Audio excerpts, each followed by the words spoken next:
అస్సలాముఅలైకుం వరహమతుల్లాహి వబరకాతుహు ఔజు బిల్లాహి మినష్ షైతానిర్ రజీం బిస్మిల్లాహిర్ రహమానిర్ రహీం. శాపగ్రస్తుడైన సైతాను బారి నుంచి సృష్టికర్త అయిన అల్లాహ్ యొక్క రక్షణని, అల్లాహ్ యొక్క సాయాన్ని రక్షణ వేడుకుంటూ ఉన్నాను. ఆమీన్. అల్లాహ్ ప్రవక్త ముహమ్మద్ సల్లల్లాహు అలైహి వసల్లం గారి పైన శాంతి కురిపించండి వల్ల ఆమీన్.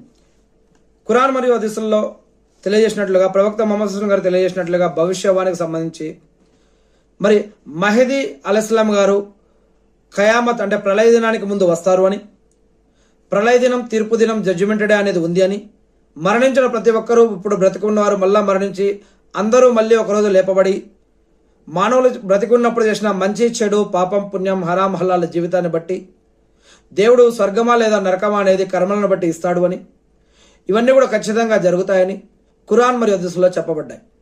మరి ఈ యొక్క ప్రళయ దినానికి, తీర్పు దినానికి, జడ్జిమెంట్ డే కంటే ముందే ఒక ఇమాం మహదీ అలైహిస్సలాం వస్తారు అని, ఈయన ఒక ప్రళయానికి సూచనగా వస్తారు అని, ఈయన వచ్చిన కాలంలోనే మరియమ్మ కుమారుడైనటువంటి ఈసా అలైహిస్సలాం గారు రెండవ రాకడలో ఆకాశాల నుంచి మళ్ళా తిరిగి భూమి నుంచి మళ్ళా దిగి వస్తారు అని ఆయన మరి ఈ యొక్క విషయాలన్నీ ఖురాన్ మరియు హదీసుల్లో అనేక విషయాలు చెప్పబడ్డాయి.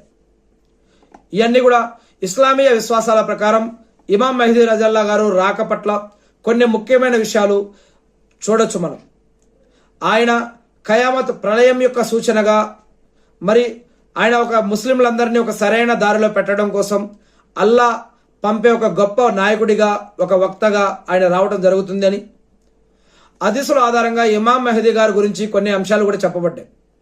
ఆయన యొక్క వంశం పేరు, ఆయన ప్రవక్త ముహమ్మద్ సల్లల్లాహు అలైహి వసల్లం గారి వంశానికి చెందిన వారే ఉంటారు అని, బీబీ ఫాతిమా రజల్లా గారి యొక్క సంతతి నుండి ఆయన వచ్చే అవకాశం ఉందని, ఆయన పేరు ప్రవక్త గారి పేరులాగా మొహమ్మద్ అని, ఆయన తండ్రి పేరు అబ్దుల్లా అని, ఇలాంటి అనేక రకాల గుర్తులతో వస్తారు అని, ఆయన వచ్చేదానికంటే ముందు అంటే ఆయన రాక ఉద్దేశం ఎందుకంటే లోకమంతా అన్యాయం, అక్రమాలతో నిండిపోయినప్పుడు ఆయన అటువంటి సమయంలో వస్తారు అని, ఆయన పాలనలో ఆయన పరిపాలించేటప్పుడు ప్రపంచం న్యాయంగా, శాంతితోటి విరాజిల్లుతుంది అని, ఆయన కాలంలో భూమి తన యొక్క నిధులన్నిటినీ బయటకు తెస్తుంది అని, ప్రజలు సుఖ సంతోషాలతో ఉండే దానికోసం అప్పుడు చాలా అవకాశాలు ఉంటాయని, ఇలాంటి కొన్ని గుర్తులు చెప్పడం జరుగుతుంది.